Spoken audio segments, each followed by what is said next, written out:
For a very long time, I thought financial advisors were a scam. Why would you pay someone for something you could do yourself?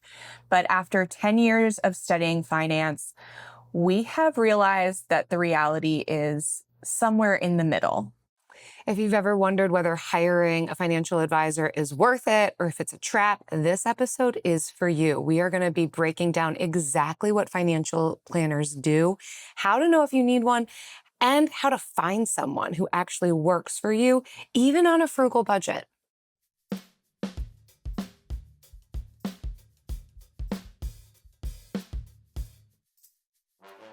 Welcome, Frugal friends. My name is Jen. My name's Jill. And my first experience with a financial advisor was a stereotypical negative one.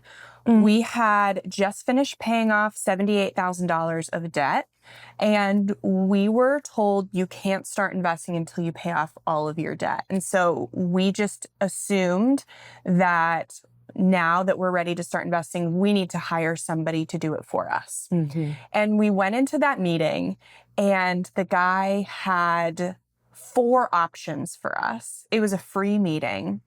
He had a guy with him, and it just felt very salesy.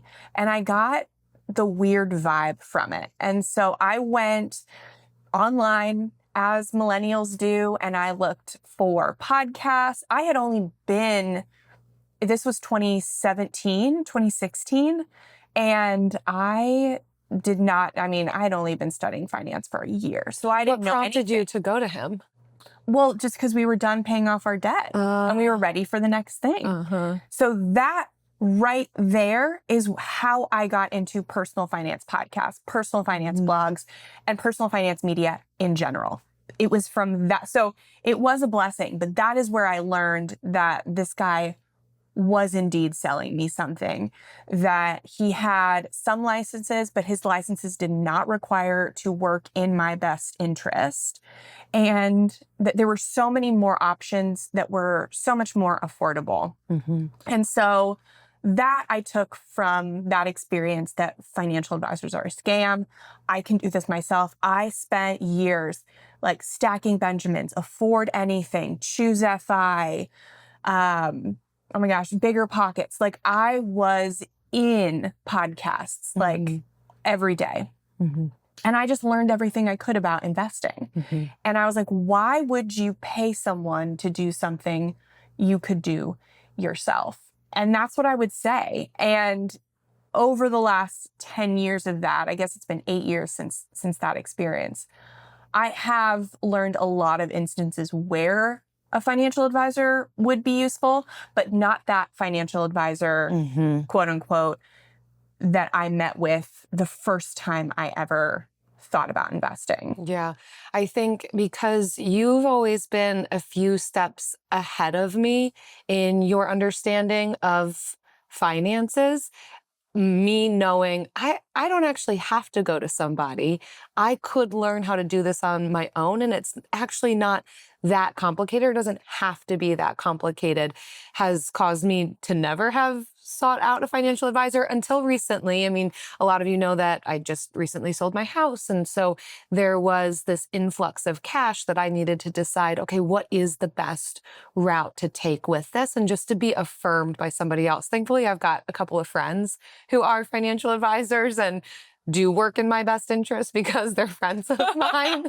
But for that reason, I also know that there are really quality financial advisors out there, and realizing there are reasons that we might seek out a financial advisor even as frugal people. So I'm excited to kind of lay the framework for when might you want to and when can you do it on your own. Yeah. And so that's hopefully what we are going to help you with today. So first, let's set the groundwork because there are a lot of different people that fall under one term of financial advisor. So for us, we are defining a financial advisor as a licensed professional who helps people manage and make decisions about their money. They help with basics like saving, debt payoff, budgeting, but where they really shine is guiding decisions about investing, insurance, taxes, college funding and retirement savings, especially retirement withdrawals. So, like I said, this term a lot of people can fall under this term. And that was the guy that I saw first. He was a financial advisor.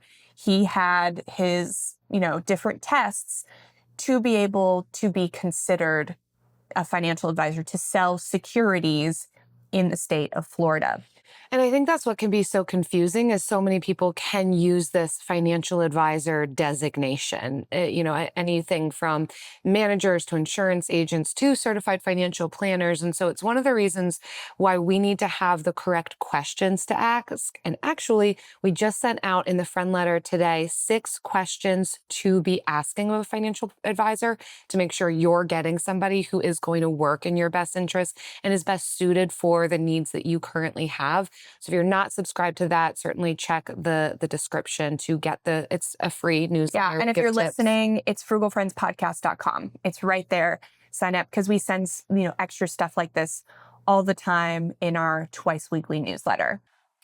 So here's some of the circumstances in which we think you should consider a financial advisor. Let's say you've been listening to the Frugal Friends podcast for a while, or maybe even other podcasts, but you're still feeling uncertain about your money. You're still having trouble connecting the dots between, okay, here's the money I make and how exactly do I budget? And am I certain that I'm invested in the things that I should be investing in? It could be worth seeking out somebody just to do a holistic view of your finances to either affirm, yeah, you're on the right track, or to say, here's some shifts that you could make based on the goals that you've described and what you're currently doing. Yeah. Ultimately, you don't know what you don't know. And I think that is, again, where financial advisors kind of shine. Because when I was a couple years into studying personal finance, there were a ton of things I didn't know, but I didn't know that. And there's still things that I don't know, but I don't know what I don't know. And so that is a big reason, whether you meet these qualifications or not, if you are just anxious about what you don't know and you're consuming a lot of personal finance content, then this could be a good move for you regardless. But specific things that could be good is you came into some money, like you sold your house or you won the lottery or you got insurance settlement, an inheritance, some windfall of some sort. Some taxes back that is significant, more than you have ever gotten before. Or when you need a coordinated long-term plan for reaching multiple financial goals. So debt payoff, real estate, insurance, tax, college funding, retirement. You want to make sure that all those goals are cohesive. A financial planner, financial advisor can be really good for that. You just want to make sure that you're going to someone who can give you a holistic plan. It isn't just for investments or just for insurance or taxes or whatever.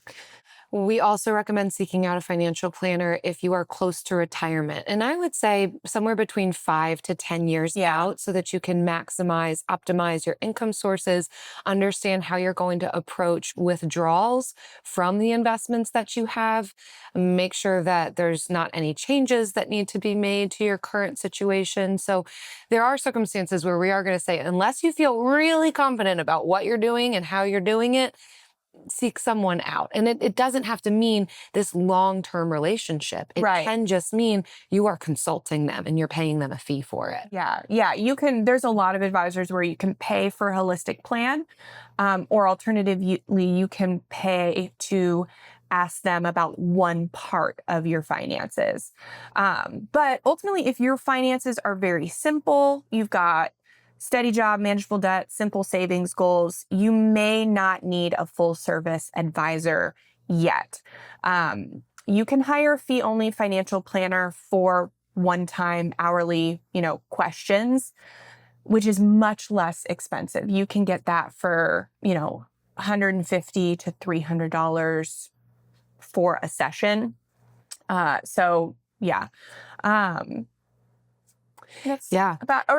would say also, if you're a higher income earner, then definitely, because taxes are going to be really important to you and you're going to want more than just an accountant. You're going to want somebody who knows about all the areas of finance to, again, make sure that's cohesive.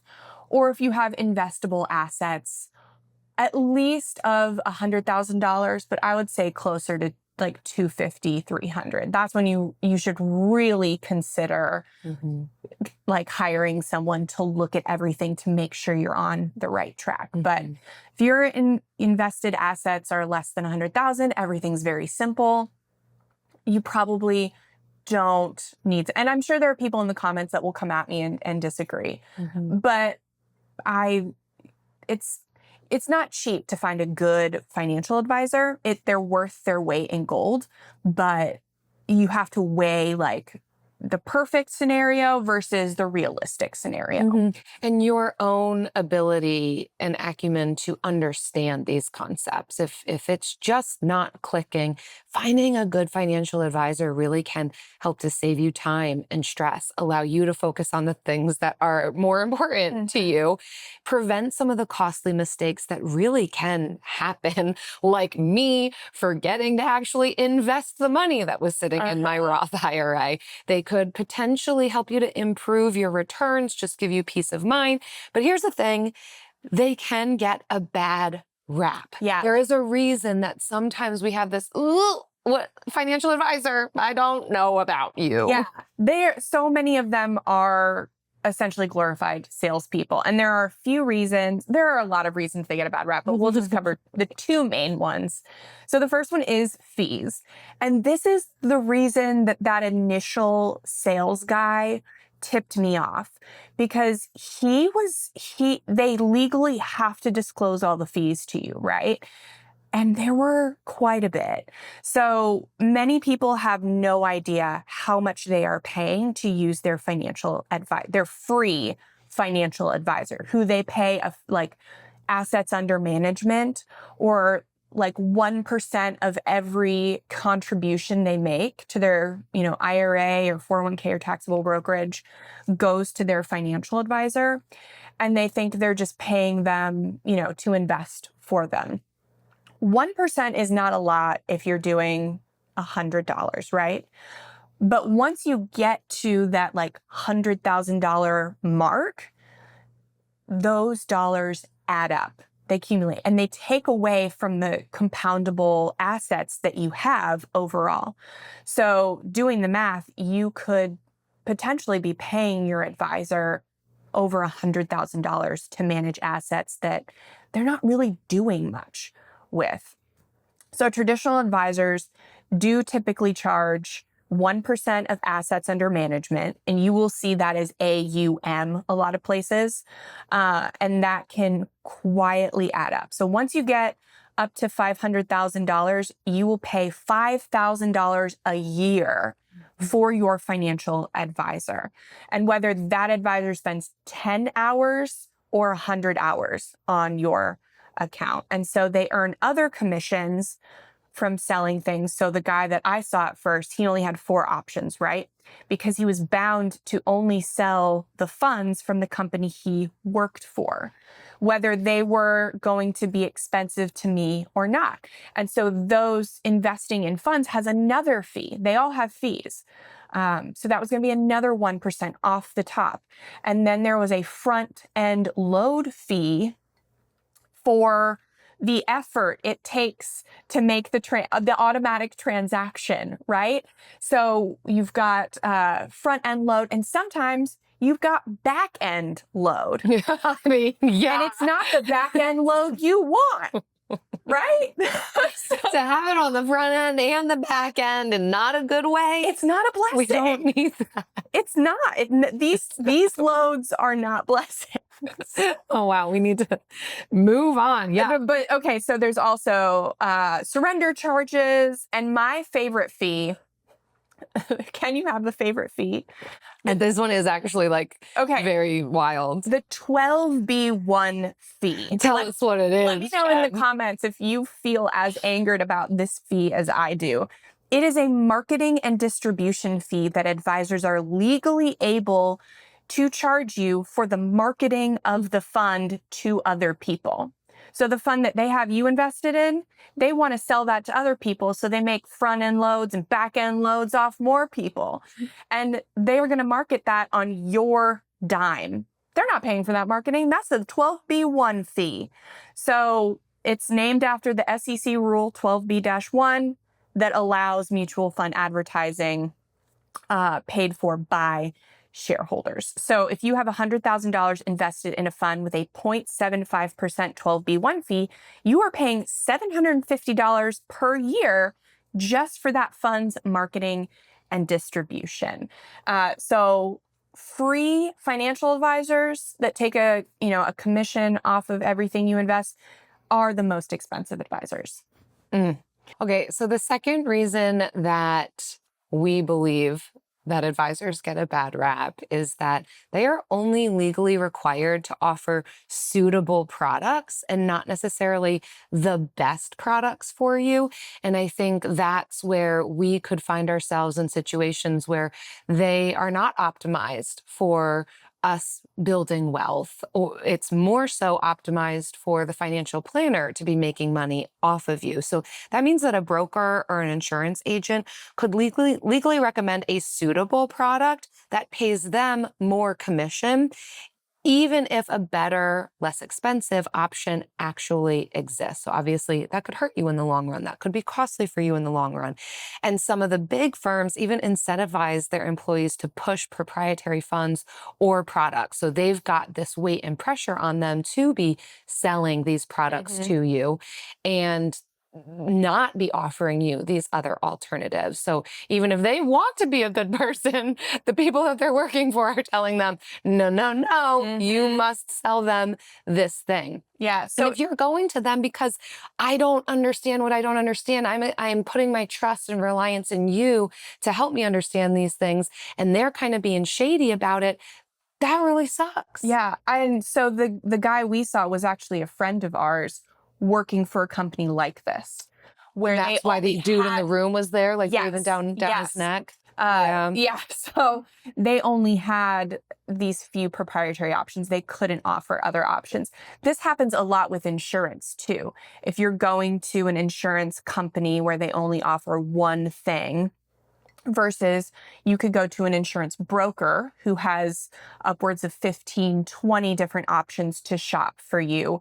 You know you're going to be getting the best deal. Or you can go to like a site like Policy Genius, where they will compare insurance rates. And so you always have to be comparing the fees, the rates, and somebody who is working in your best interest, you know that they are doing that for you. But somebody who you don't know is working in your best interest, you're not sure if they're just offering you something suitable. So how do you find somebody working in your best interest? It is actually very easy. It is getting easier by the year to figure that out. Phew. Right? Technology has done a lot of shady things for us, but it's also done a lot of good things. So thank you, Internet. So the number one thing that you can look for when you're looking for a good advisor is looking for a fiduciary. Fiduciary. Put that in there. See what happens. A fiduciary. You just want a wand. I do. Want to have a wand. I want a wand. I want a wand. Just now. Remember that word, fiduciary. Fiduciary. We are Say it with me. Your queen mothers. What's the word? Queen mother. Who's the one in Cinderella? I don't know. Fairy godmother. Fairy godmother. Say it with me. Fiduciary. Fairy godmother. Okay, and so a fiduciary is legally required to act in your best interest, not just offer suitable products, legally needs to offer the best products in the ecosystem that they have access to for you. So in their knowledge base, in whatever they have access to, that's why it's good to go to somebody that has access to a lot of things, right? They are working in your best interest. And if they do not, they will lose the designation that they've worked so hard for. How do you know if someone's a fiduciary? Ask them. Are you a fiduciary? And it is such a buzzword. You specifically have to ask, are you a fiduciary and will you put it in writing? Because that's going to get them. They have to put it in writing. That's makes it legal.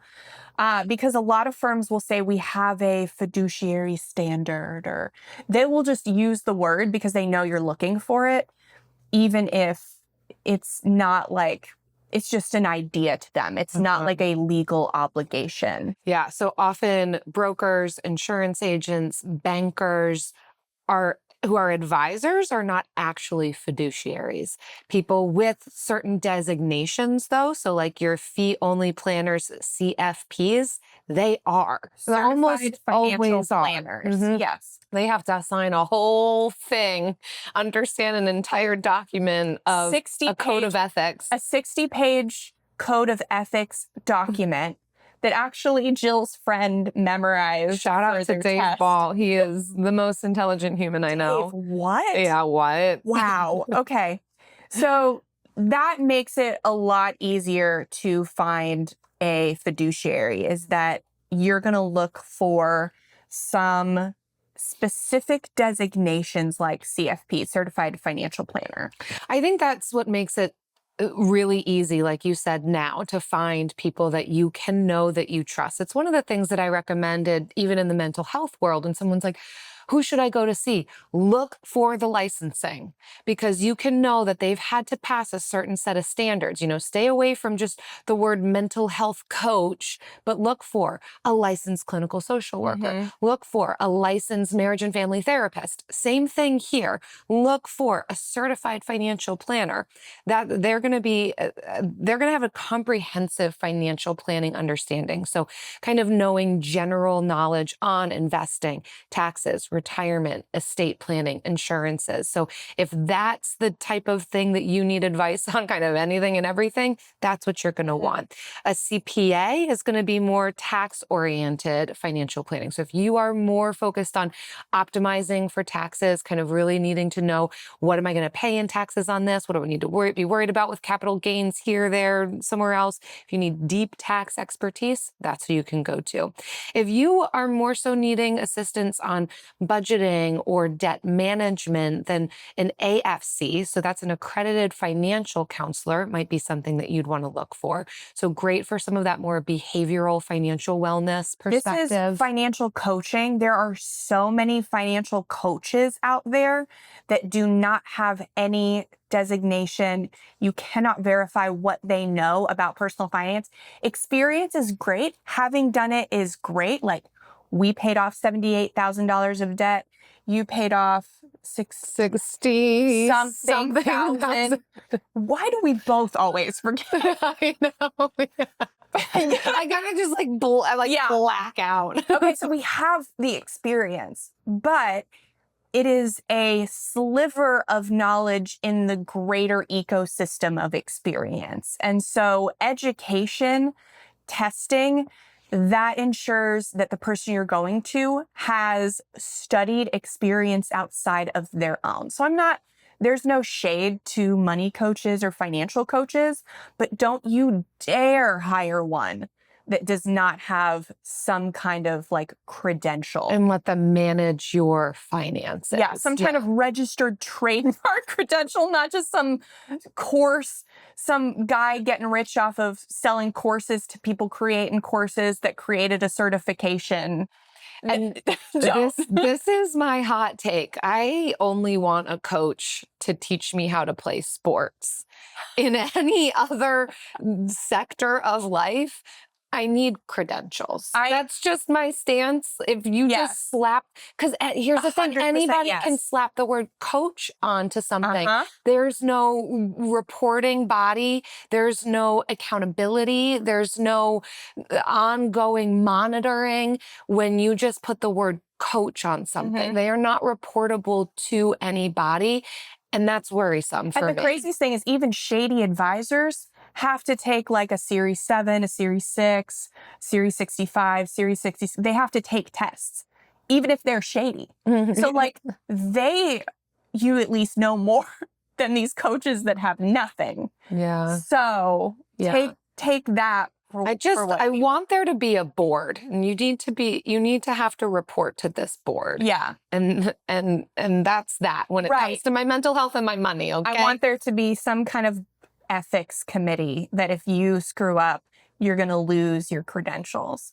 And I think besides the CFP, the other hardest one that I've heard to get is the CFA, Chartered Financial Analyst, and that is investment management. So like that is like if you've got a very complex investment portfolio, finding a CFA is for that. But otherwise, a CFP is fine. A lot of these people will have multiple designations. Like you can find a lot of CFPs with the EA designation, and that's I can't even remember, but that's EA is enrolled agent by the IRS. So they have a little bit more tax knowledge. So maybe you're a small business and you have some complex tax questions.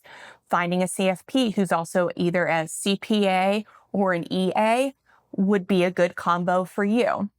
So you can mix and match too, but every CFP is going to have some kind of tax knowledge. You can rest assured on that. And all of these that we just listed off, CFP, CPA, AFC, CFA, they all require education. They all have a code of ethics that they need to adhere to, or their licensing and accreditation is revoked. And require continuing education. Yes. So they need to be staying current and up on what's most relevant. And all of those things are just going to serve you better. So the third thing that we would recommend in finding a good financial planner is how they're paid. So yeah, they've got a fiduciary responsibility to you. Yes, they have their credentials, but even then there could be various fee structures that are more or less advantageous to you.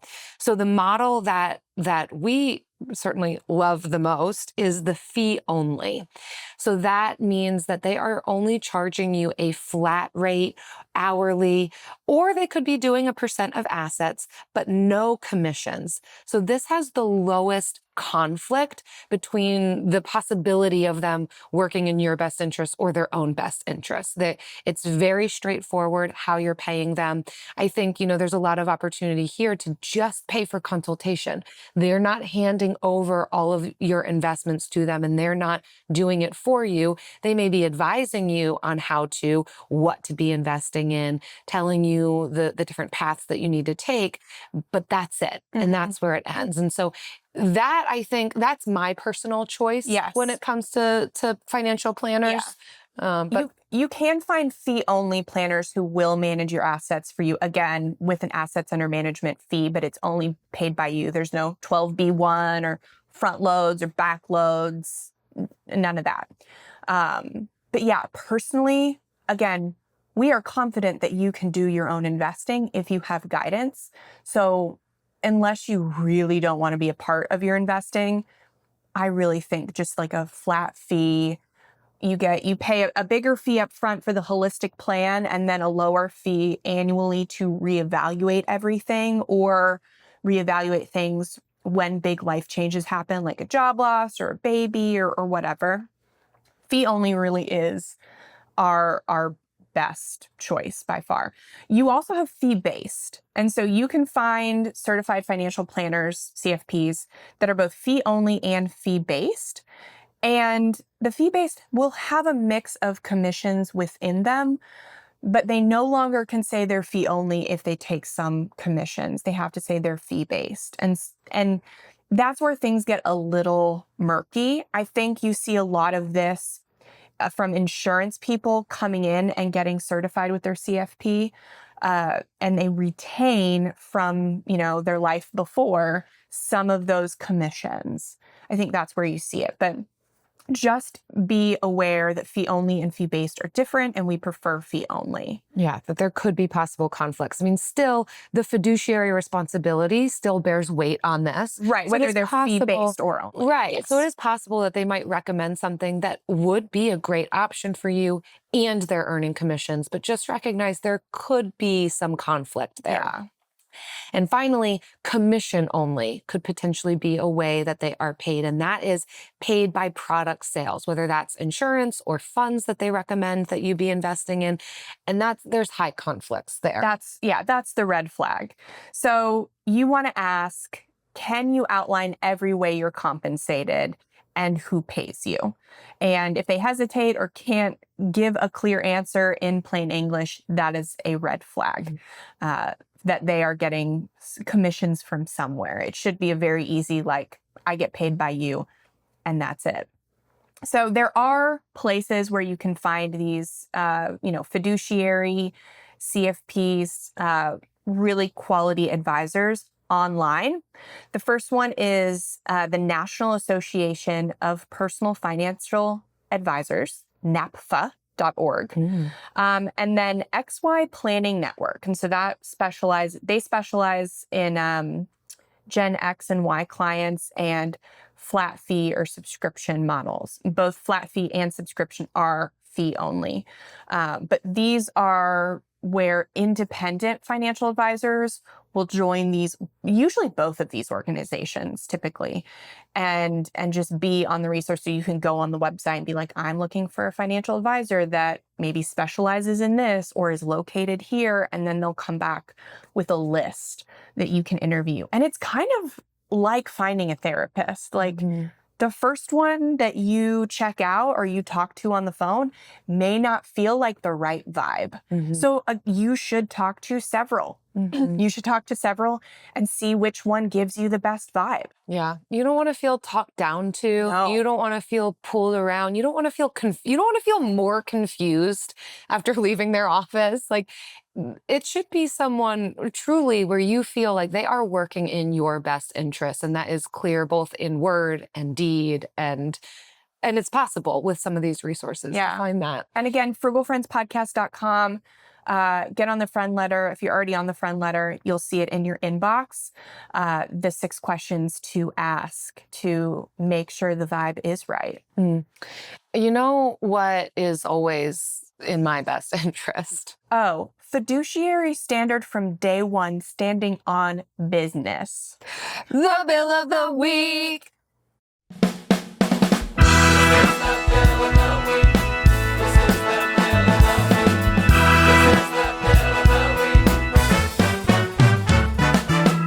That's right.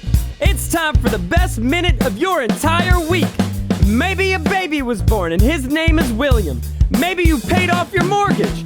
Maybe your car died and you're happy to not have to pay that bill anymore. Duck bills, Buffalo Bills, Bill Clinton. This is the bill of the week. Hi, Jen and Jill. First time bill of the week submission, so I'm excited about this one. I just bought a new bidet for $10. And it happened because I was able to get a $141 check from Rakuten. And as I purchased the bidet, I checked the Honey browser extension where I saved myself an additional $15. So I'm staring at a bill for this bidet for $151, knowing that it only actually cost me $10. So thanks for all of your encouragement and sharing about extensions like Rakuten and Honey, because I just got paid to shop and then I only spent $10 to buy something worth $150. So I am enjoying all of these new purchases. I wish that we made merch because Tonsillectomy Girl Summer would be a shirt that we would sell. Yeah, that definitely at least Mary would buy. I don't know if anybody else would, but I think love it would just be great to just wear without context for anybody. Tonsillectomy Girl Summer. And how few people would talk to you. Like, if you just remember when I lost my voice and somebody from my past came up and talked to me. If I had been wearing a tonsillectomy Girl Summer shirt, they would have understood. Yeah. View her from afar. Though I think we should be talking to each other more, but in the off chance that you have lost your voice or your tonsils. I love this though. What a good, I mean, yeah, I hope that you recover well and have enjoyed your summer. I hope Summer's you enjoy over, but all your electrolytes, Mary. I am carb loading and electrolyte loading as we speak for yeah, my race on Sunday. I think it is good to do a review and cancel these subscriptions, right? Don't be paying for stuff Oh, you yeah, don't for sure. need. Yeah. But remember, if you have unused rewards, Yeah. there's probably plenty of these types of subscriptions where I got points, I could cash in for something. Do that. Do it. Absolutely. Leave nothing on the table. Leave no reward unturned. So true. Well, if you all listening have a bill that you want to submit, if it has to do with tonsillectomy girl summer or a bill November or just you have something that you want to say to us and you're going to try to find some way to connect it to the word bill, Please do. we are here Please for do. it. frugalfriendspodcast.com/bill. Also the link in the description. And now it's time for the lightning round. Pew, pew, pew, pew. And this one's for us, but it's also for you at home. So wait for it. Jill. Ow, okay. Jill, what do you think about becoming a certified financial planner? Oh, Jen, this is not the day to ask me that. I think it might not happen. Jen and I are both taking courses to become CFPs, to be that very thing we tell you that you should be looking for. Certified financial planner, fee only structure, fiduciary responsibility. We believe in it so much that we're like, why don't we do it? Yeah. And thinking that it's time, even in our content creation, like Frugal Friends isn't going anywhere, but AI has made influencers a dime a dozen. And you cannot be sure if the person giving their experience is just spouting regurgitated information that they do not know is wrong. Just like, what I was experiencing in the early days of my writing. Like, thankfully, I had editors and I had oversight, but not everybody has that now. And so we think it's going to become more and more important for you to get your financial education and information from credentialed individuals, people who have taken classes, who are bound to a board of ethics and are taking continuing education and are bound to a fiduciary duty. Mm-hmm. We think that's going to become non-negotiable in the future. So it's what we're doing. I'm a little kicking and screaming and it feels like drinking from a fire hose. We are in school. Like, we started school, we're back in school because we have to take 7 college classes and then sit for a 6-hour exam and verify with the CFP board that we have 6,000 hours of experience in the personal finance world, which we do after, writing about it, publishing a book, doing this for 8 years. Yeah. So it's a lot. And a background check. Oh, I forgot about that. That's at the end. Dang. They make you do I'm all the out. work. Right. They make you do all the work and then they give you the background check. So good luck. Sneaky. Wow. Okay, how are you feeling about it? Or it's not how you feeling. How do you? What do you think about it? Well, I'm super passionate. What are you thinking? What are you feeling? And how are you thinking about what you're feeling? I am excited to get to work with people in a deeper way. Frugal Friends allows us to offer education in a wide way, in a wide area. But having relationships in face-to-face relationships is becoming more and more important to me. And I am becoming more and more disillusioned with influencing and influencers in general. Not the people, but the career. Yeah. And I'm really looking forward to offering this. Yeah.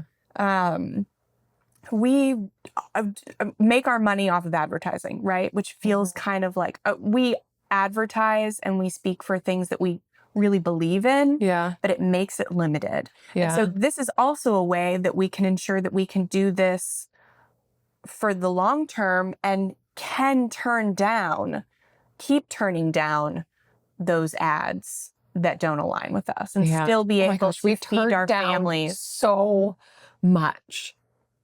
Yeah. When people, they're constantly coming to us. What about this? What about this? What about this? We're just like, no. It's not like we're popular, but like... I mean, we're turning down a lot, though. It's the products that you see everywhere on social media, right? And you know what I'm talking about. And we're just like, no, like, not it. We can't. Yeah. So we can't in good conscience tell we're you not to buy special. a $30 household industry. Cleaning product.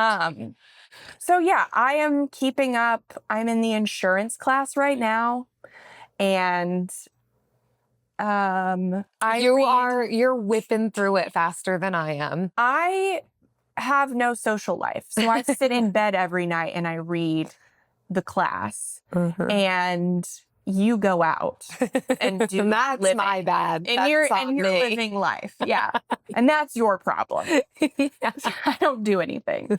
But I am very, very excited about it. And so it'll be either, July or November of next year is when it will happen. But here's your turn, lightning round. What do you think about it? What do you think? What do you think about what? About us becoming certified financial planners. Doing it. Yeah. And let us know in the comments what you think. And if it's mean, don't put it in the comments. Just don't say it in general. Send it to howtomoney.com. If you don't like it, we're Joel and Matt. They don't even know that we tell this joke, honestly.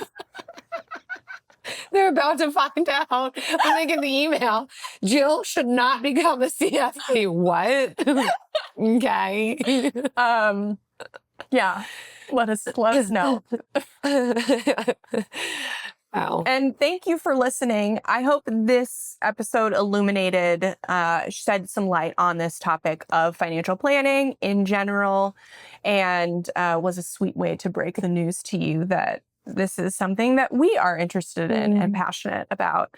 And if you enjoyed it, please subscribe to the YouTube channel, hit the like button, hit the subscribe button, and slam that like button, slam that subscribe button. Pound it. Front load that thing. And if you've read our book, Buy What You Love Without Going Broke, we would backload the reviews. We would so love a review on Amazon. You don't have to have purchased it from there, but it is where most people go for their reviews. Like Kyle did, left a review on Amazon, 5 stars. I've been listening to the dynamic duo behind the Frugal Friends podcast for years now, cultivating good financial habits based on their approach of values-based spending. So when they decided to release a book, I clearly did not hesitate to read this book. And boy, is it a fantastic read. Reorienting yourself away from the values of what others define to be a successful life and to what makes you happy, fulfilled, and successful is the bedrock of many chapters here. This is financial advice that isn't steeped in some arbitrary rules developed by a financial coach, but is guidance that forces you to look into your own values and assesses what matters to you. This book is a must read. It will change how you view money on your own terms. Amazing. Thank you, Kyle. If you feel similarly about our book, about our podcast, about our YouTube channel, you know what to do. Just do the thing. It's free. We're going to love you for it. We are responding to all of your comments on YouTube as well. Yes. So leave something unhinged. And those are my favorite ones. They are fun. We do see you and we get it, obviously, because we're same. So if you leave something unhinged on a level that we're gonna get, we're gonna love it and respond back. We're gonna be unhinged back. And so we'll see you in the comments. And we'll see you next time.